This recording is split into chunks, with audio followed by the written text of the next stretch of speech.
Tony Beets, one of the most iconic and colorful figures on Discovery Channel's Gold Rush, is known for his rugged demeanor, fiery language, and no-nonsense approach to mining.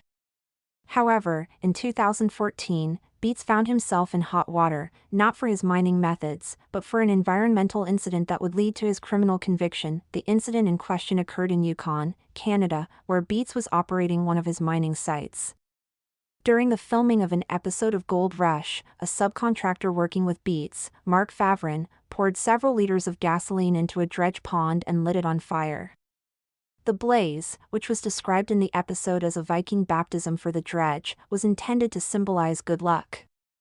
The dramatic scene was captured on camera and later aired on national television, complete with commentary and music for effect. While the act may have seemed like a harmless, if reckless, stunt to viewers, it immediately raised concerns among environmental authorities in Canada.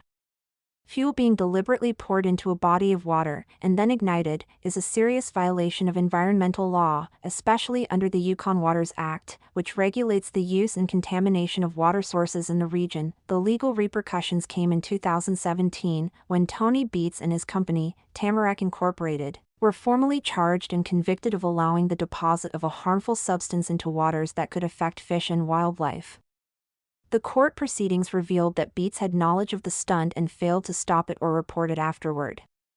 The presiding judge emphasized that Beets' position of leadership required him to act responsibly, especially on an active mining site governed by environmental regulations. In court, Beets did not deny the event took place. Instead, his defense team argued that the environmental damage was minimal and that the quantity of gasoline used was small, burning off almost instantly. They attempted to frame it as a symbolic, celebratory gesture with no lasting harm. However, the court did not accept this justification, ruling that intent or perceived harmlessness did not excuse the breach of environmental laws. As a result, Tony Beets was fined $6,000 personally, while his company Tamarack Inc was fined an additional $25,000. The total penalty of $31,000 served as a warning to others in the industry and reinforced the idea that stunts for the sake of entertainment would not be tolerated if they endangered the environment. The incident did not significantly damage Beets' standing with Discovery Channel or his popularity with fans, but it did cast a spotlight on the responsibilities of reality TV stars who work in regulated industries.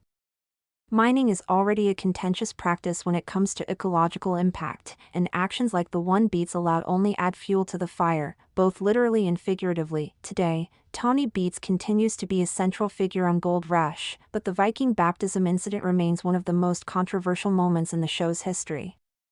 It serves as a reminder that even in the world of reality television, real-world consequences can follow, especially when environmental laws are broken.